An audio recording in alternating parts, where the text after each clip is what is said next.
جی ناظرین، بریک کے بعد ایک بار پھر آپ کو خوش آمدید کہتے ہیں۔ بریک پہ جانے سے پہلے بلال یاسین صاحب نے ایک پوائنٹ اٹھایا تھا کہ جو حج کے معاملے میں کرپشن ہو رہی ہے اور جو اربوں روپے کی کرپشن اس میں سامنے آئی ہے، اس میں تمام لوگ ملوث ہیں، صرف اکیلا ڈی جی کھا نہیں سکتا، کرپشن نہیں کر سکتا۔ اشارہ آپ کی طرف بھی کر رہے تھے جی قاسم صاحب۔ بڑی سیدھی سی بات ہے۔ پہلی بات تو یہ کہ بلال یاسین صاحب نے کہا کہ اس میں تقریباً 3 ارب روپے کی کرپشن، اور اتنی بڑی کرپشن اکیلا ڈی جی نہیں کر سکتا۔ پہلی بات تو یہ ہے کہ جب راؤ شکیل سابقہ ڈی جی جس وقت ہائرنگ کر رہے تھے، اس وقت پاکستان سے جو رقم بھیجی گئی تھی ہائرنگ کے لیے، ایڈوانس دینے کے لیے، وہ ٹوٹل 42 ملین ریال تھی، جس کی پاکستانی رقم بنتی ہے 95 کروڑ روپے۔ اب 95 کروڑ روپے میں 3 ارب روپے کی کرپشن کیسے ہو سکتی ہے؟ یہ حساب آپ مجھے سمجھا دیجیے۔ بلال یاسین صاحب آپ سن رہے ہیں، 3 ارب میں سے وہ کہہ رہے ہیں 95 کروڑ وہ بات تو مکمل کرنے نہیں، وہ سوال بھی ساتھ جواب آتا جائے۔ نہیں مطلب انہوں نے تو الزام لگا دیا نا، انہوں نے تو کہہ دیا کہ یہ کرپشن ہے۔ اب مجھ سے جواب دیجیے نا۔ میں یہ کہہ رہا ہوں کہ یہاں سے بلڈنگز ایڈوانس لینے کے لیے جو ٹوٹل رقم ٹرانسفر کی گئی تھی، یہ تو ریکارڈ کی چیز ہے نا، وہ 42 ملین سعودی ریال تھی۔ 42 ملین سعودی ریال کو اگر آپ پاکستانی روپے میں کنورٹ کریں تو تقریباً 95 کروڑ روپے کے قریب یہ رقم بنتی ہے۔ 95 کروڑ روپے ٹوٹل یہاں سے بھیجے گئے ہیں، اور الزام ہے کہ 3 ارب کی کرپشن ہو گئی۔ دوسری بات یہ ہے کہ حج کے حوالے سے پہلے جو کچھ سکینڈلز آتے تھے، جو کچھ الزامات آتے تھے، جو کچھ ہم پر کریٹیسزم ہوتا تھا، شروع میں جب حاجی جا رہے ہوتے تھے تو زیادہ ہوتا تھا کہ جی یہ حاجی کیمپ میں حاجیوں کی حالت خراب ہے، جی پاسپورٹ نہیں پہنچے، جی ویزے نہیں لگے، جی ایئر لائنز کا پرابلم ہے، یہ ہے۔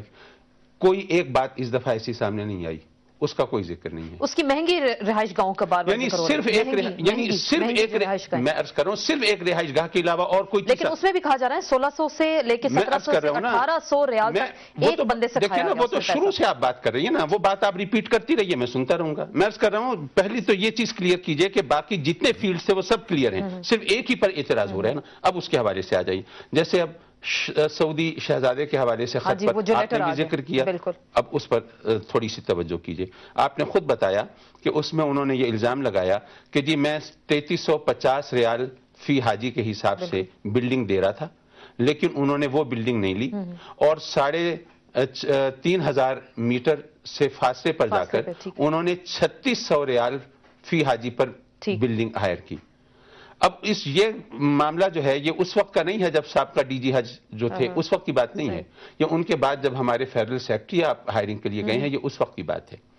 فیڈرل سیکرٹری نے کورٹ میں، اب سپریم کورٹ ہے نا جی، سپریم کورٹ میں انہوں نے جواب جمع کرایا ہے۔ مجھے اگر کوئی بات غلط بتائی ہو تو ہو سکتا ہے کہ مجھ سے کچھ کنسیل کر رہے ہوں، لیکن اگر کورٹ میں کوئی غلط بات جمع کرائی ہے تو اس میں تو معافی نہیں ملے گی۔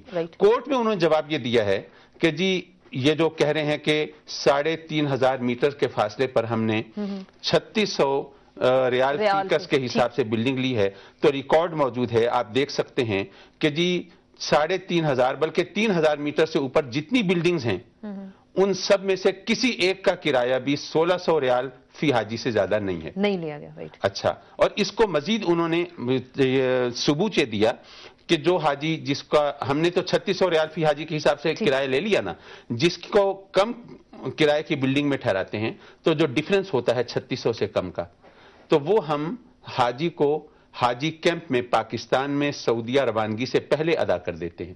تو 3600 اور 1600 کا جو ڈیفرنس ہے 2000 ریال، یہ 2000 ریال ہر حاجی کو پاکستانی حاجی کیمپ میں واپس دیا جا رہا ہے۔ جی بلال یاسین صاحب، آپ نے ساری گفتگو سنی، ایک تو انہوں نے کہا کہ جی 95 کروڑ جو تھا اس میں، جی میں آپ کو کلیئر کرتا چلوں کہ یہ تھا 15% آف ٹوٹل اماؤنٹ جو قبلہ منسٹر صاحب فرما رہے ہیں کہ جی یہ 95 کروڑ یا 1 ارب روپے بنتا ہے، یہ ہے 15%۔ وہ 3 ارب آپ کہہ رہے ہیں کہ آپ نے منشن کیا۔ دیکھیں اس میں آپ کو ایک چیز کلیئر کروں، میں آن اوتھ کہہ رہا ہوں کہ یہ میں اکیلا نہیں، ہم 5-4 لوگ اور بھی ہیں، جس میں 3 گورنمنٹ کے خود ساتھ بیٹھے ہوئے ہیں۔ ہمیں خود ہمارے سامنے ڈی جی حج راؤ شکیل نے اعتراف کیا تھا مدینہ منورہ حرم میں بیٹھے ہوئے کہ جناب مدینہ میں 200 یا پتہ نہیں کتنے 100 ریال کی جو میں نے زیادہ پہ دی ہے، میں اعتراف کرتا ہوں۔ اس نے اعتراف جرم خود کیا تھا۔ آپ ذرا ریکارڈ نکلوا کے دیکھیں اسٹینڈنگ کمیٹی کی جو ہے سینٹ کی، اس کا اور نیشنل اسمبلی کی جو اسٹینڈنگ کمیٹی ہیں، کہ وہاں پہ جو میری ان کے منسٹر صاحب کے ساتھ جو آرگو ہوتا تھا، کل تک یہ ڈیفینڈ کر رہے تھے، کل تک کہہ رہے تھے کہ راؤ شکیل بھی کرپٹ نہیں ہے, آج کہہ رہے ہیں میں ان کو کرپٹ نہیں کرتا. میں نے تو ایک دفعہ نہیں کہا, معاف کیجیے, میں ریکارڈ نکلوا لیتے ہیں سینٹ کی اسٹینڈنگ کمیٹی کا ریکارڈ نکلوا لیتے ہیں. میرا خیال ہے صرف اس ایک بات پر فیصلہ ہو جائے, اگر کبھی ایک دفعہ ایک جملہ میرا یہ دکھا دیں کہیں ریکارڈ پر کہ میں نے کہا ہو کہ وہ کرپٹ نہیں ہے, تو میں ابھی ریزائن کرتا ہوں. دیکھیں آپ کو بہت پہلے منسٹر صاحب اگر یہ چیزیں ہیں نا تو آپ کو بہت پہلے کر دینا چاہیے تھا, جب یہ پتہ چل گیا تھا کہ 15% کی بجائے 50% دیا گیا ہے, جب یہ پتہ چل گیا تھا کہ انڈر کنسٹرکشن بلڈنگیں جب لی گئی ہیں, جب آپ کو یہ پتہ چلا تھا کہ 2000 میٹر سے زیادہ پہ چلا, اس وقت کر دینا چاہیے تھا. مجھے کہانی سناتے رہیے, میں سنتا رہوں گا. اللہ تعالیٰ رحم کرے, یہ کہانی ہے, آپ گلی گلی محلے محلے کی یہ کہانی ہے. ہر پاکستانی خیبر سے کراچی تک ہر گھر سے کوئی نہ کوئی حاجی جاتا ہے, ہر گلی محلے میں یہ حج سکینڈل ہے, اور آپ کہانی بتا رہے ہیں. اللہ تعالیٰ رحم کرے کہ جس ملک میں ایک جملہ آپ دکھا دیجئے کہیں پر, میں فوراً ریزائن کرنے کے لیے تیار ہوں. یہ ریکارڈ کی چیز ہے, اس میں بحث مباحثے کی بات ہی نہیں ہے, اس میں ایک دوسرے سے الجھنے کی ضرورت ہی نہیں ہے. آپ ریکارڈ لے آئیے, اور میں اس وقت آن ایئر بیٹھا ہوں, ساری دنیا سن رہی ہے, آپ یہ ریکارڈ لے آئیں گے تو مجھے یاد دلانے کی, صرف بتانے کی ضرورت ہوگی کاظم صاحب, یہ دیکھیے آپ کا جملہ, بات ختم ہو جائے گی. آپ کے سامنے آسما کے پاس وہ ریکارڈ پڑا ہوگا جو 5 ممبران نے حرم میں بیٹھ کے سائن کیے ہیں, اس پہ کیا کہتے ہیں آپ؟ اس پہ آپ نہیں مانتے کہ 15% کی بجائے 50% آپ نے ایڈوانس دیا؟ یہ کرپشن نہیں ہے, یہ کرپشن نہیں ہے کہ 2000 میٹر میں نے تو سیدھی سادھی اتنی بات کی ہے کہ آپ نے جو میرے اوپر بات کی, کمال کرتے ہیں. میری اور سنیں نا آپ, اب آج آپ کا سیکٹری گیا ہے اور وہ ہائر کر رہا ہے 1600 پہ یا 1800 پہ. آپ آج سے 4 مہینے پہلے جب اس بزنس کے لیے آپ کو بھیجا گیا تو اس وقت آپ 3700 ریال پہ آپ بلڈنگ ہائر کر رہے ہیں. یہ کرپشن نہیں ہے, یہ کس کی ذمہ داری ہے؟ سوال تو یہ ہے کہ یہ جو بار بار پوچھ رہے ہیں یہ کرپشن نہیں ہے, کرپشن نہیں ہے, میں نے کب کہا ہے کہ کرپشن نہیں ہے؟ میں نے کب کہا ہے؟ میں نے تو شروع میں اپنی گفتگو کے شروع میں کہا تھا جس سے کرپشن کی ہے وہ اس کے جواب دہ ہوگا. میں نے کسی کی صفائی پیش نہیں کی, لیکن بڑی سیدھی سی بات ہے کہ اس وقت جو صورتحال ہے, اس وقت بلڈنگ ہائرنگ کا مسئلہ جو ہے, ایک تو یہ کہ ہم نے جتنے بھی ممالک تھے انہوں نے بلڈنگز ہائر کر لی ہے. اس وقت صورتحال تھوڑی سی مختلف ہے. ہارون صاحب آپ نے ساری گفتگو سنی, کرپشن کا ذکر ہو رہا ہے اور اربوں روپے کی بات ہو رہی ہے کہ اس میں کرپشن کی گئی اور زیادہ نرخوں پہ لیے گئے, لیکن ابھی منسٹر صاحب نے کہا کہ پیسے جو ہیں اگر لیے گئے تو وہ واپس کیے جائیں گے. تمام حاجیوں کو بہتر کیسے بنایا جا سکتا ہے؟ نہیں, یہ نہیں کہا, انہوں نے کہا کہ جو ایکسٹرا پیسے لیے گئے وہ ان کو واپس کیے جائیں گے. یہ ایکسٹرا پیسے لیے گئے تو وہ دے ہی دیے, وہ ٹھیک بات ہے, یہ نارمل پریکٹس ہے کہ اگر پیسے زیادہ لے لیے جائیں تو وہ دے دیے جائیں, اگر سب کو دے دیے گئے تو اچھی بات. دیکھیں ایک چیز بالکل کلیئر ہو گئی, جو بلال صاحب فرما رہے ہیں, جو کمیٹی کی ریکمنڈیشن اور جائزہ ہے اس کا جو سٹڈی ہے, اس کی روشنی میں ڈائریکٹر حج جو ہے اس کے بارے میں تقریباً اسٹیبلش ہو گیا. عدالتی کارروائی ضروری ہے, ظاہر ہے اس کے بغیر سزا نہیں دی جا سکتی, اسے واپس بھی بلا لیا گیا. اب وہ آزاد کیوں پھر رہا ہے؟